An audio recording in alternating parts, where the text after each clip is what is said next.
السلام علیکم ورحمۃ اللہ وبرکاتہ۔ اذا جاء نصر اللہ والفتح ورأیت الناس يدخلون فی دین اللہ افواجا فسبح بحمد ربک واستغفرہ انہ کان توابا انا فتحنا لک فتحا مبینا۔ سیرت نبوی صلی اللہ علیہ وسلم، فتح مکہ تک ہم پہنچے ہیں۔ نبی کریم صلی اللہ علیہ وسلم نے کمال مصلحت سے اپنے اس اچانک حملے کو ایک خاص مصلحت کے ساتھ مکہ کے ارد گرد پھیلا کر 10,000 چولہے جب جلائے اور حضرت عباس حضور کے چچا ابو سفیان کو لے کر اونچی پہاڑی پہ کھڑے تھے، جس وقت انہوں نے دیکھا کہ اتنا بڑا لشکر آ گیا ہے کہ تو اس کے اوثان خطا ہو گئے، اور پھر نبی پاک صلی اللہ علیہ وسلم تقریباً 8 مقام سے مکے میں افواج کے داخلے کے انتظام فرمایا تھا، اور بالکل اپنے سامنے والے نیچے والا حصہ اور آپ مقام قدا اوپر والے حصے میں داخل ہوئے تھے، اور فاتحانہ انداز کی بجائے نبی پاک صلی اللہ علیہ وسلم کی داڑھی مبارک کجاوے سے لگ رہی تھی، ماتھا ٹیکا ہوا تھا، اور ساتھ ہی ساتھ گنگنا رہے تھے انا فتحنا لک فتحا مبینا۔ اور دشمن کی تمام دنیا آپ کو دیکھنا چاہ رہی تھی، اور آپ نے اپنا ماتھا جھکائے ہوا تھا خدا کے گھر سجدے کی حالت میں آتے ہوئے۔ اور یہ ایک خاص شان ہے انبیاء کی، معجزہ ہوتا ہے کہ دنیا اس کو دیکھتی ہے تو وہ اس کو خدا کا شرف سمجھتے ہیں، خدا کی شان میں بیان کرتے ہیں، اور یہاں بھی فتح دی ہے تو خدا نے دی ہے، اور دشمن اتنی بڑی تعداد کے ہوتے ہوئے بھی محروم ہو گیا۔ اور پھر 10,000 کا لشکر کے الفاظ وہی ہیں جو خدا نے کتنا عرصہ پہلے تورات انجیل میں لکھ دیے تھے، 10,000 قدوسیوں والا۔ تو جس وقت قبیلے گزرتے تھے تو حضرت عباس ابن مطلب ابو سفیان کو بتاتے تھے کہ یہ فلاں گزر گیا، یہ فلاں گزر گیا، تو وہ کہتے تھے کہ تیرے بڑا پھیل گیا۔ انہوں نے کہا نبی ہیں، بادشاہ نہیں ہیں، آپ بادشاہ سمجھ رہے ہو، اور بادشاہوں کی اور شان ہوتی ہے۔ دیکھو نبی اللہ کے لیے ہوتا ہے، اور اللہ کی قدرت سے وہ ہوتا ہے، اور اللہ ہی کی شانیں بولتا ہے، اور دیکھے وہ بول رہے ہیں۔ اور پھر جس وقت انصار مدینہ کا لشکر گزرا تو اس کا جھنڈا سعد بن عبادہ کے ہاتھ میں تھا، اور اس نے ابو سفیان کو دیکھ لیا تو اس نے جان کے نعرہ لگایا الیوم یوم الملحمہ، ایسے کیوں کہہ رہا ہے؟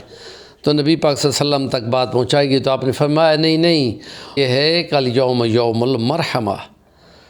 اور اس میں اللہ نے شرف بخشا ہے، قریش کو عزت دی ہے۔ اور پھر جھنڈا بھی آپ نے ان کے ہاتھ سے لے کے اس کے پیچھے بیٹھے ہوئے اس کے اپنے بیٹے کے ہاتھ میں دے دیا، قیس کے ہاتھ میں دے دیا۔ خالد کی تلوار چلی تو ان کو اڑا دیا، لیکن اس سے پہلے حضور پاک صلی اللہ علیہ وسلم اللہ کی طرف سے الہام پاتے ہیں، اور ان کو کہہ دیا تھا کہ وہاں شرار لوگ اکٹھے ہو کے حملہ آور ہوں تو پھر ایسے ان کو کاٹنا جیسے پکی فصل کو کاٹتے ہیں۔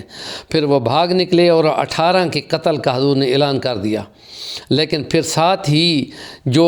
کلمہ پڑھتا گیا اس کو معاف کر دیا کو، تو اس لیے وہ کہتے ہیں تقریباً ایک بندہ صرف وہ بچا تھا جس نے نبی پاک صلی اللہ علیہ وسلم کے اسلام کے اعلان کے ساتھ ہی مکے والوں کے کہنے پہ حضور کے منہ پہ تھوکا تھا، صرف اس کی گردن اڑائی گئی تھی، اور باقی سب کو معاف کر دیا گیا تھا۔ اور جس وقت ابو سفیان نے یہ بولا تھا کہ آج ہمارے ساتھ کیا حال ہوگا، کیا سلوک ہوگا، اور نبی پاک صلی اللہ علیہ وسلم نے فرمایا سے پوچھا گیا تھا کہ اب آپ جب آئیں گے تو آپ کا یہاں ڈیرا کہاں لگے گا؟ آپ نے فرمایا شیب ابی طالب میں، جس میں بنو کنانہ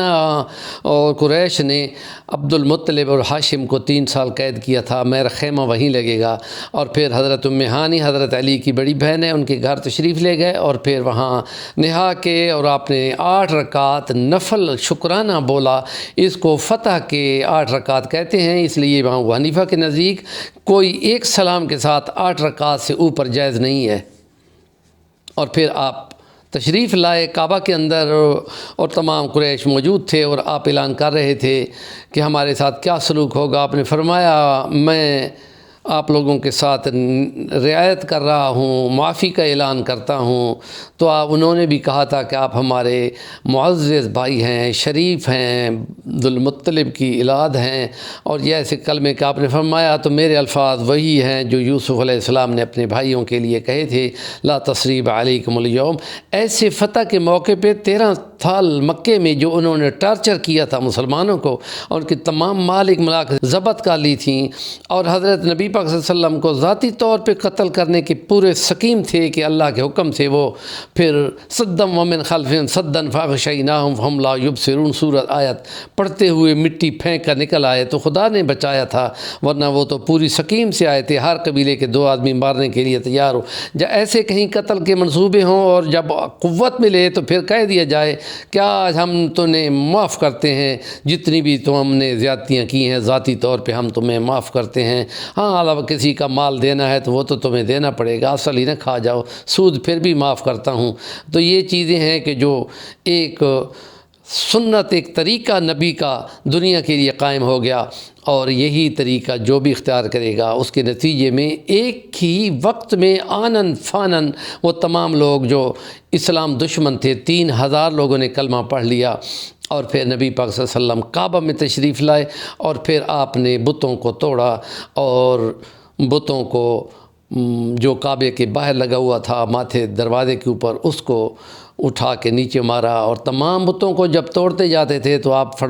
پڑھتے جاتے تھے جا الحق وزہق الباطل ان الباطل کان زہوقا، اور پھر جب آپ کا ہاتھ نہیں چڑھ سکتا تھا تو حضرت علی کو فرمایا علی میرے کندھوں پہ چڑھ جا، کہ یا رسول اللہ آپ میرے کندھے، فرمایا بار نبوت تم نہیں اٹھا سکتے، ادھر کندھوں پہ چڑھو، اور پھر انہوں نے اپنے نیزے سے ان بتوں کو جو دیواروں پہ نصب تھے گرایا۔ ہمارے چینل کا نام ہے صفی الوانی، ضرور سبسکرائب کریں، کام کی بات کا کمنٹ کا آپ نے کرنا ہے، اور بیل آئیکن کا ضرور دبا دیں۔